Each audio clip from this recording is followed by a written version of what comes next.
สมังอธิตถาคเตนะอิทัมปิพุทเทรัตนังปานิตังอิเตนะสัจเจนะโสวัตถิวตุตังยังวิราคังอมตังปานิตังยัตตสักขายะปัญญามุนิสัมมาหิโตนะเตนะธัมเมนะสัมมากินจิอิทัมปิธัมเมรัตนังปานิตังอิเตนะสัจเจนะโสวัตถิวตุยังพุทธะสิโลปาริวันชาญิสุติสมาธิมานันตาลิกัญญามาภุสมาธิลาเวนะสมโมทาวิสติธัมปิธัมเมรัตนังปานิตังเอเตนะสัจเจนะโสวัตถิวตุเยปุคคลาอัตตาสัพพังปัจจัตตาจัตตานิเหตานิโยคามิโหติเต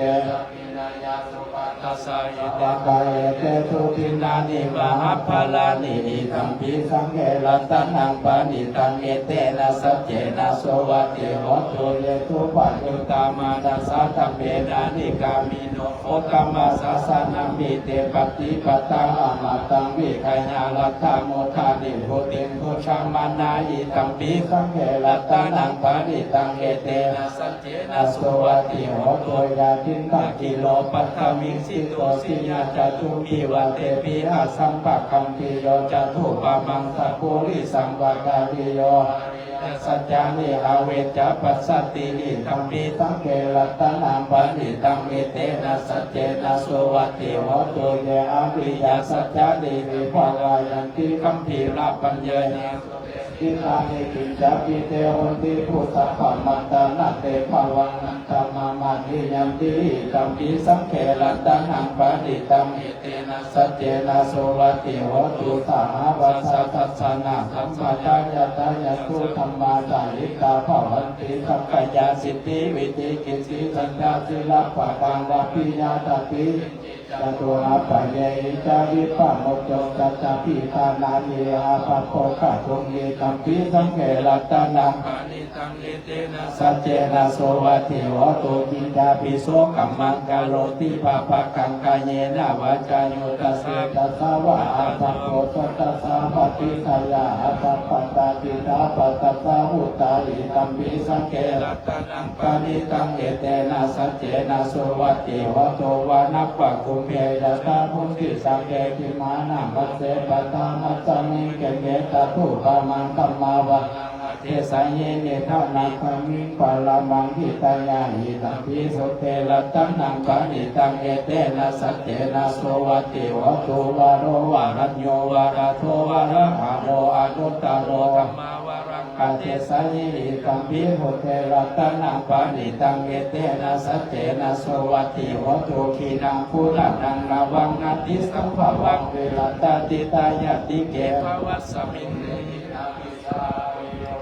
ปัตตานิภัตติทิลาญาภาญังปาติโพหิธัมปิสังเกรัตนังปานิตังเอเตนะสัจเจนะโสวัตถิวตุญามิตัมพุตานิสัมมากัตตานิภูมานิวายานิวาอันตาริเกมตัสสะกตังเทวามนุสัมพุติตังพุทธังนามัสสานะโสวัตถิวตุญามิตัมพุตานิสัมมากัตตานิภูมานิวายานิวาอันตาริเกมตัสสะกตังเทวามนุสัมพุติตังธัมมังนามัสสานะโสวัตถิวตุญามิตัมพุตานิสัมมากัตตานิภูมานิวายานิวาอันตาริเกตัสสะกตังเทวามนุสัมพุติตังสังฆังนามัสสานะโสวัตถิวโล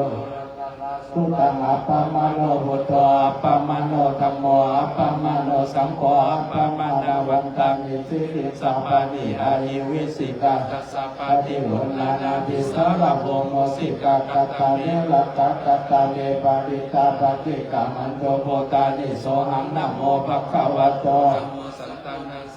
สัมโพธะอัฏฐปาริตังอิติปิโสภะคะวะอะระหังสัมมาสัมพุทโธวิสัจจารณะสัมปันโนสุขโตโลกาวิโตอนุตตรปุริสธรรมสารติสัทธาเทวมนุสสานังพุทโธภะคะวะติสวากขาโตภะคะวะตาธัมโมสันติติโกอากาลิโกเอหิปัสสิโกโอปัญญังทิโกปัญจตังเวทิตาโพสุปฏิปันโนภะคะวะโตสาวกสังโฆ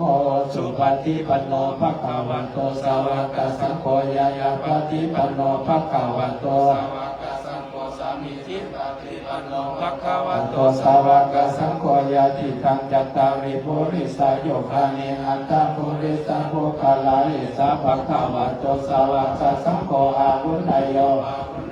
ตัจจินายโยอัสสลิกาลังกิโยอนุตตรังปุญญเกตังโลกัสสติเอวังพุทธังจารันตนังธัมมังสังฆัญจาวิกโวภายังวาสัมภิกตังวาโลมาหังโสวาเดสันติติ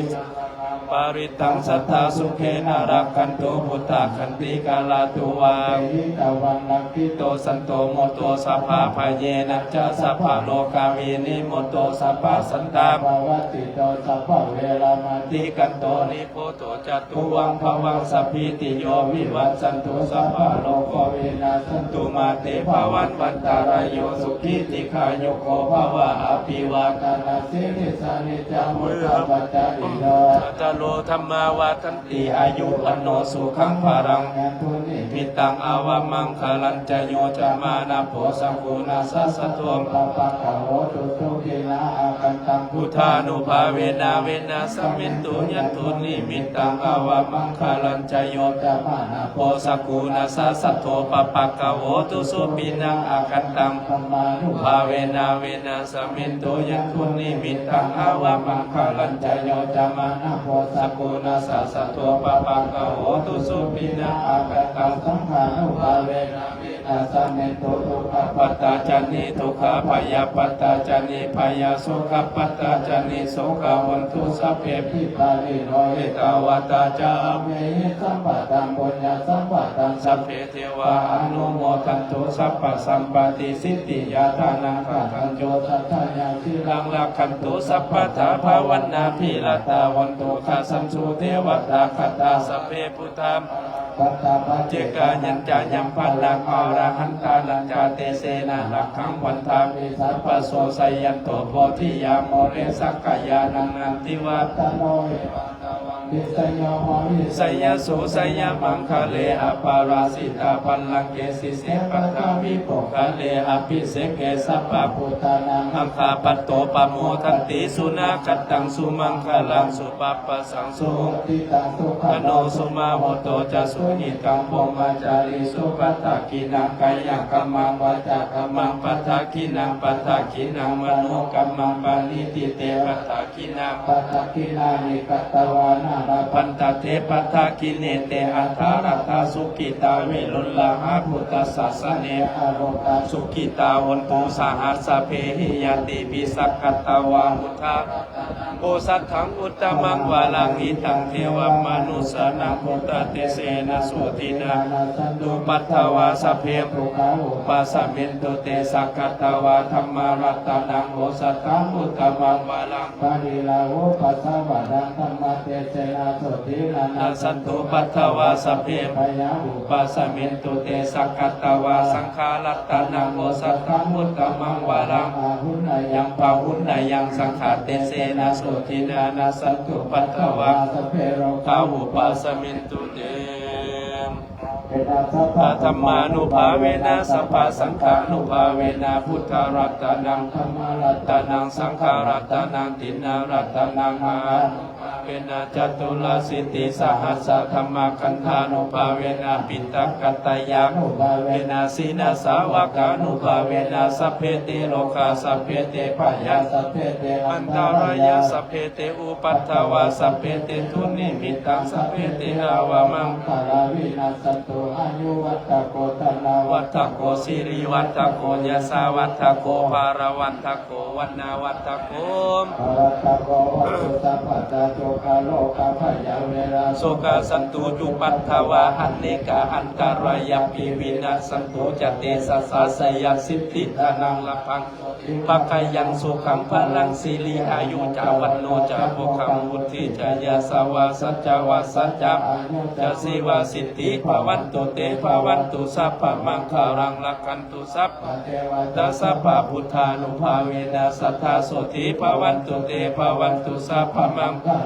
คันตุสัพพเทวตาสัพพธรรมานุภาเวนะสัทธาโสติภวันตุเตภวันตุสัพพมังคารังละกันตุสัพพเทวตาสัพพสังฆานุภาเวนะสัทธาโสติ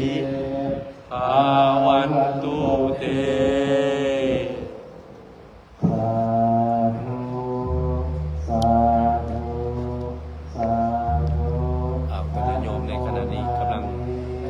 สูตรปริตามงคลถือว่าสำเร็จลงไลฟ์วิดีโอไลฟ์สดนี่จะทานบุญหลวงจะทานโสภาไว้สดขอขับรัตนาโยมเถิดผู้ผ่านใจใหญ่ดวงใสตั้งแต่โลกที่ศึกษาสิกขาโคสเป็นองค์แสดงธรรมอุปนิยมในขณะนี้กำลังสวดคุณ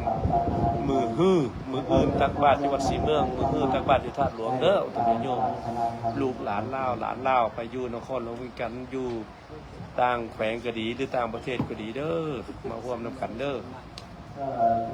พมวาจโลกาสิตติสาหัมปฏิกัตตังสลิทันทิวาลัง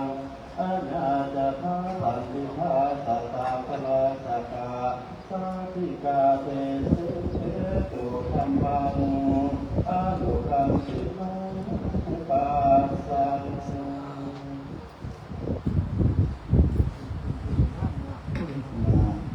ตัสสะภะคะวะโตอะระหะโตสัมมาสัมพุทธัสสะ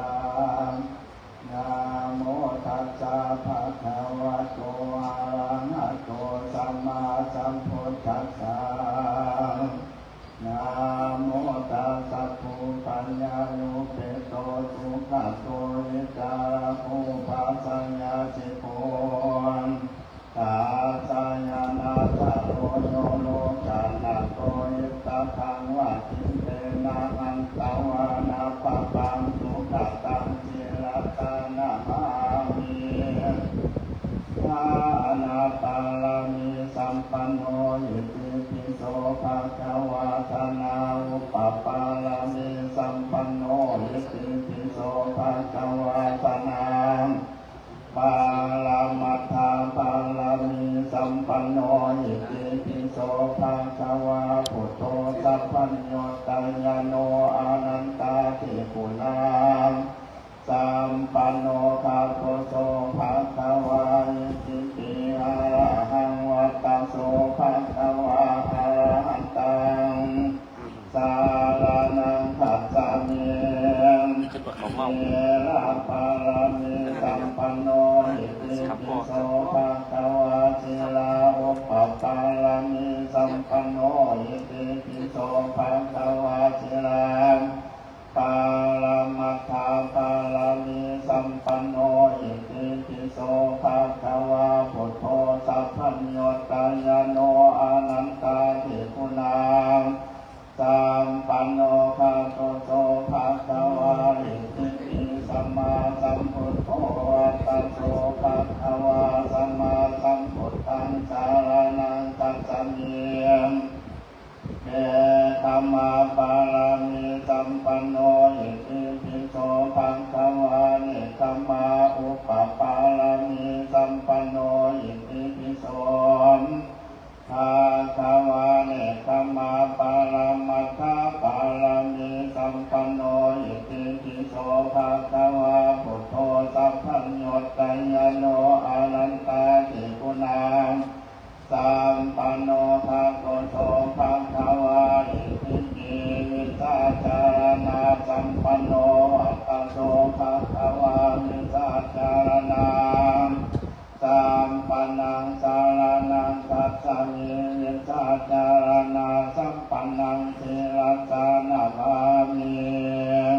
ปัญญาปารามิสัมปันโนอิติปิโสภะคะวะปัญญาอุปปารามิสัมปันโนอิติปิโสภะคะวะปัญญาปารามัตถาปารามิสัมปันโนอิติปิโสภะคะวะพุทโธสัพพัญโยตัญญโนอานัตตังเตปุนาสัมปันโนภะโตโสภะคะวะอิติปิโสภะโตตัสโสภะคะวะสุขตังสารนังคัจฉามิ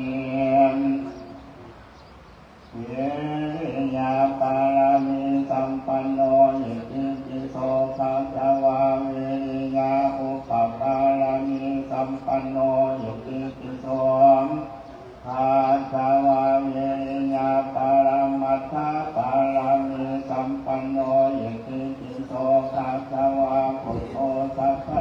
ตัญญโนอนันตังเอ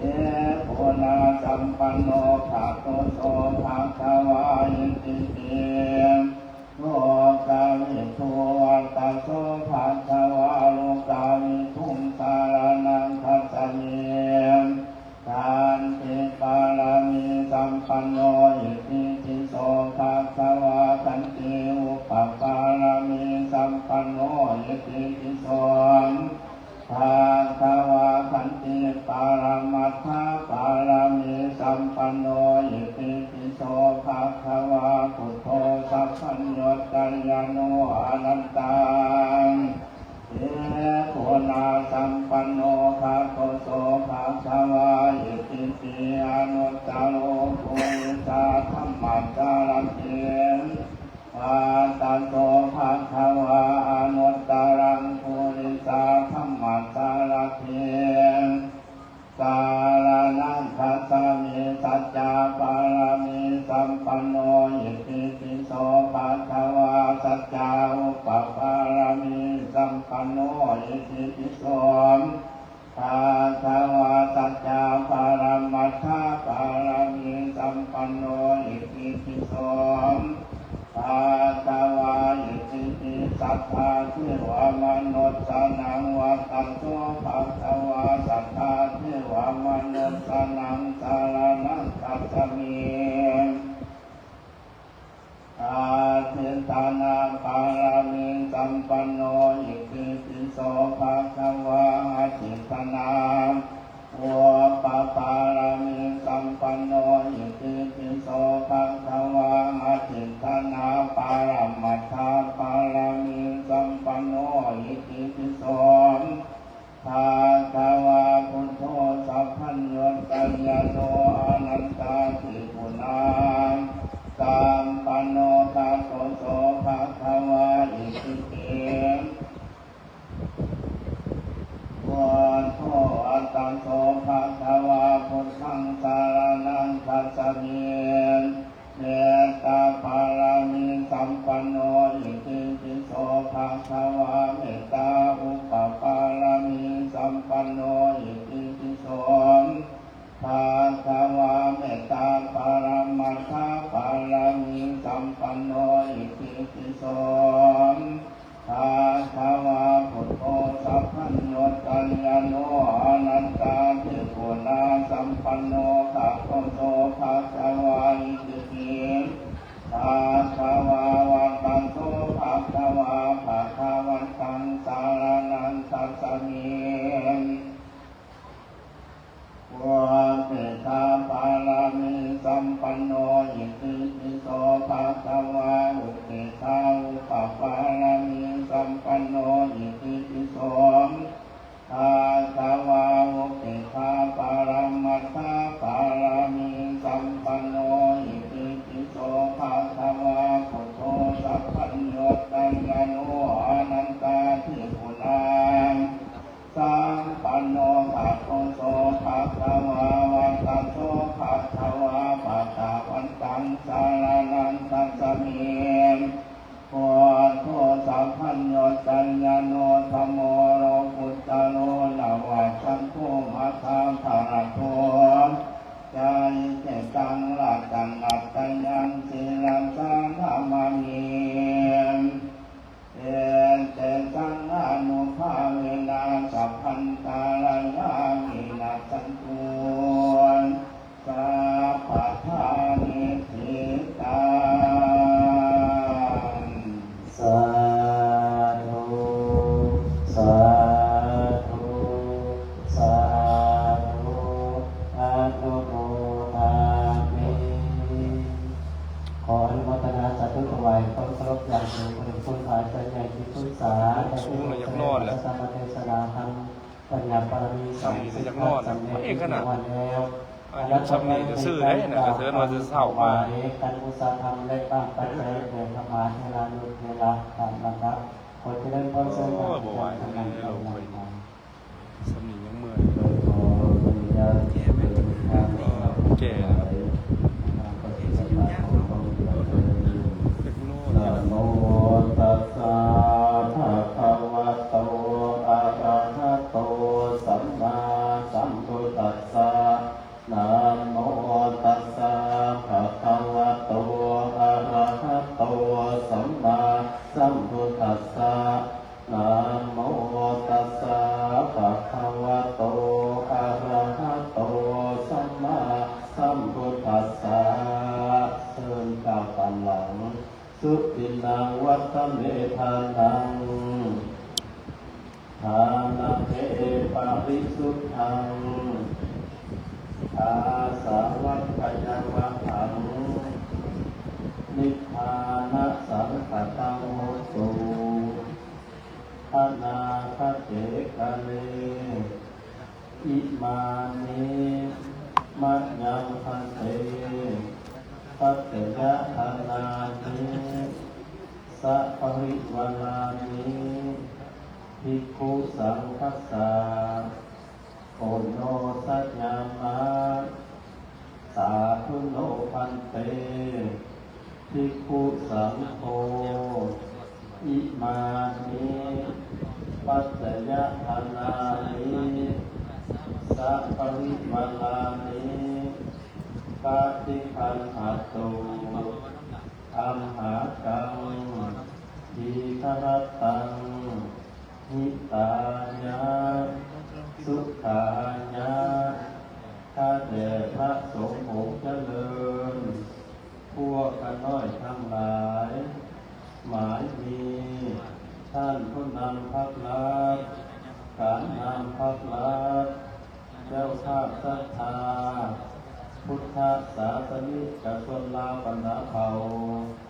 ชาวนครหลวงเวียงจันทร์ขอน้อมถวาย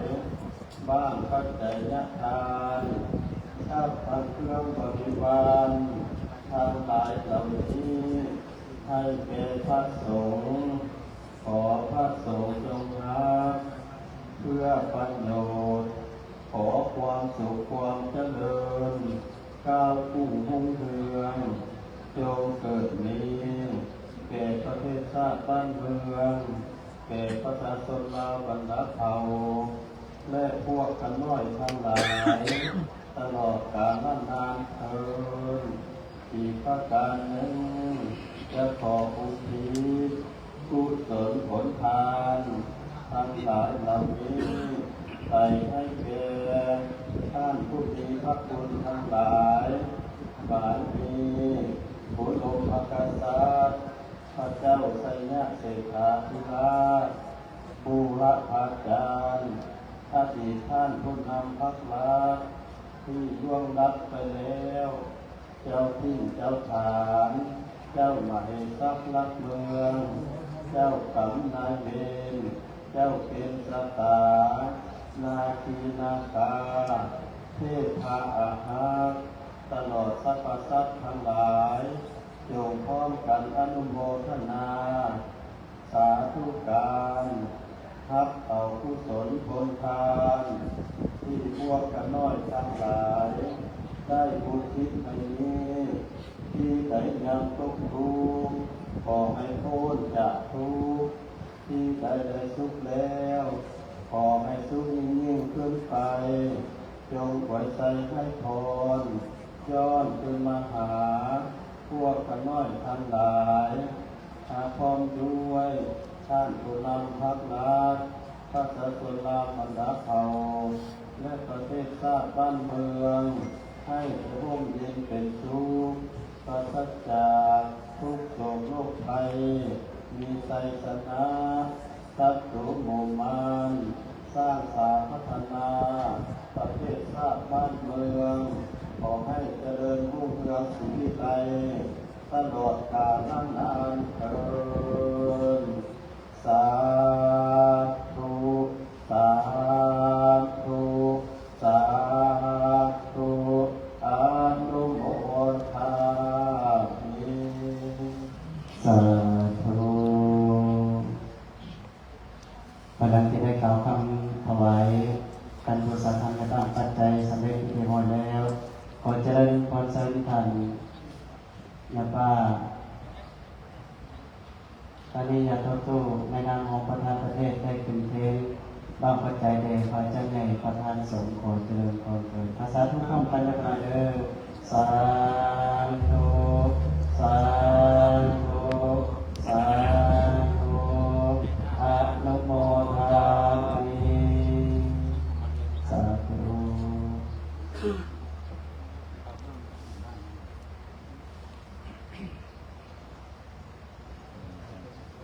อันดับต่อไปขอเป็นเกียรติเจริญพรเสริมผ่านเรียเอกอัศวรของศิวันดอนกับพงศ์และพงศ์ได้เกี่ยวกันบูชาธรรมปัญญาบารมี30ครับอนุโมทนาสาธุพร้อมกันเด้อพระเด้อสาธุสาธุสาธุอนุโมทามิสาธุ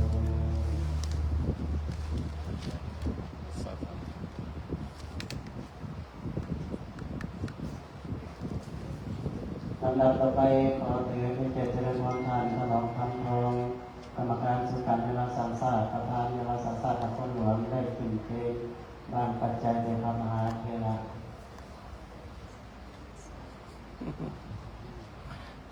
สักการพร้อมกันเลยนะเด้อสาธุสาธุสาธุ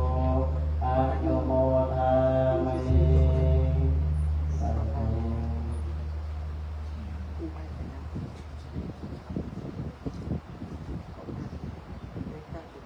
การเองการบูชาธรรมต้องได้ทางปัจจัยในพระมหาเวลาของการนำพักวัดกันสูงสำเร็จเป็นเพียงวันแล้วต่อไปเป็นการกล่าวคำคารวะพระรัตนตรัยขอเจริญพรเจริญการอาจารย์คำนำในนามพระเจ้าต่อไปขอเจริญพรคารวะพระรัตนตรัยพร้อมกันกายเยตวาจาจะวะเจ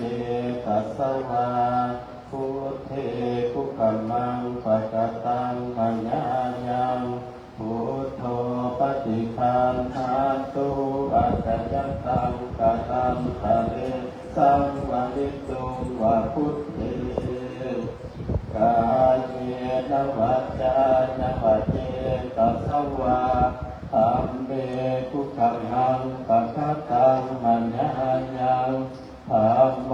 ปฏิคันหาตุอัจจยันตังกตัมทะเลสังวริตุวะธัมเมกายเยนวัจจานวัจเจตัสสวาสังเกกุกัมมังปัจจตังปัญญายังสังโฆปฏิคันหาตุอัจจยันตังกตัมทะเลสังวริตุวะสังเฆสัทธาวันวาปุราภริปุเรนติสังขลังเอวเมวิโสตินังเตตานังอุปกัปปติวิสิตังปัจจิตังตุมังอิปะมะเอวะสมิทธะทุสัพเพปุเรนตุสังกปาจันโทปนราสุญาภามณิโชติราโส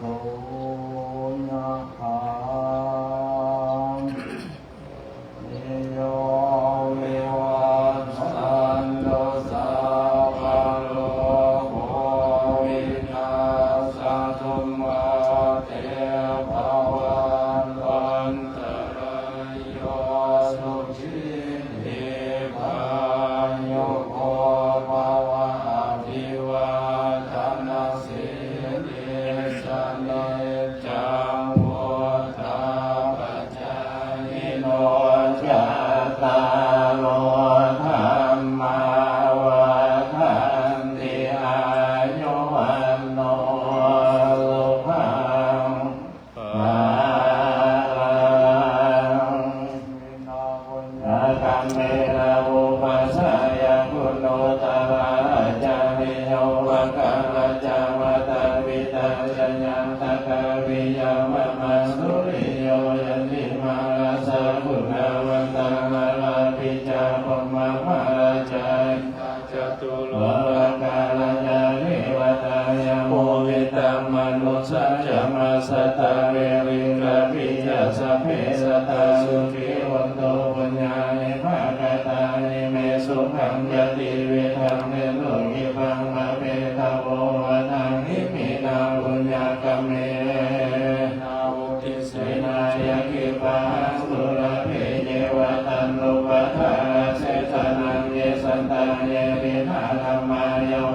ภาลโตวะมังคะคันโตสัมปทาเรวายะทัสสะโตวะเวภะเวโอสุจิตังสติปัญญาสันติโภยละพันตุโนวะสังฆาตุญาวิเยสุเมวุทาริปาวะโนนะโทธัมโมนะโทวะรุตัมโมนะโทปัญเจกาพุทโธยะสังโฆนะโทตัลโลมะมังเนโสตมาลุภะเวนะ มโรกัสสังฆพันตุมาปัจจานิสุภาปยาปัตตาเมนิปยาสุขปัตตาเมนิสุขาวันโตสัมเมวิปานิโนอิตาวตาจาเมหิสัมปะทังบุญญาสัมปะทังสัมเมเทวานุโมทันโตยาโมเอสะขยานังนันติวัตโนเอวังตวังวิสยโยริตยาสุตยามังคะเลตาพันลังเกติเทวตาวิโภคาเวอภิเสกเกสัพพพุทธานังอาคาปะโตปะโมทานิจนาคาตังสุขังขังสุมาภาตังสุโหทิตังสุขโนสุมาโหโตยัตเนตังธรรมจาริโลภัทากินังกายกรรมังวาจามังกัจจากินังภัทากินังมโน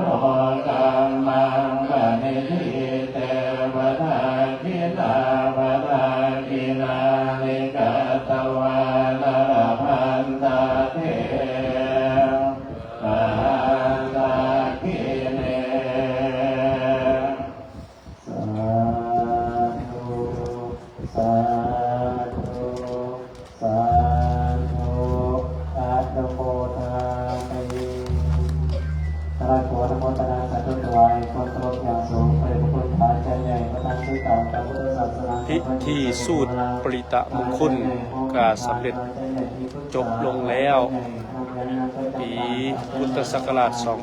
2568 บุญนมัสการพระธาตุหลวงเวียงจันทร์ของเฮาในปีนี้อุดมสมบูรณ์คณะสงฆ์จากพ่อแม่จากคณะสงฆ์ศูนย์กลางจากคณะสงฆ์อปสเมืองเก้าตัวเมืองในมาสูตรมงคลถือว่าเป็นบุญเป็นบารมีให้แก่ออกตัวโยมทุกท่านทุกคนเด้ออย่าลืมมือฮื้อใส่บาตรพระธาตุหลวงวันที่5ออกตัวโยมเด้ออย่าลืมมาใส่บาตรนำเด้อหรือไปมีประสาทเพิ่งก็มาแห่นำได้ทุกเวลาตั้งแต่เวลา6 โมงเช้าถึง11 โมงกลางคืนถึง9 โมงกลางคืน21 นาฬิกา9 โมงคืนเด้อเปิดแห่ประสาทเพิ่งไปมีขันมาบอกเบ่งก็มาร่วมได้ทุกมื้อทุกยามทุกเวลาขอยุติการไลฟ์สดเพียงตัวนี้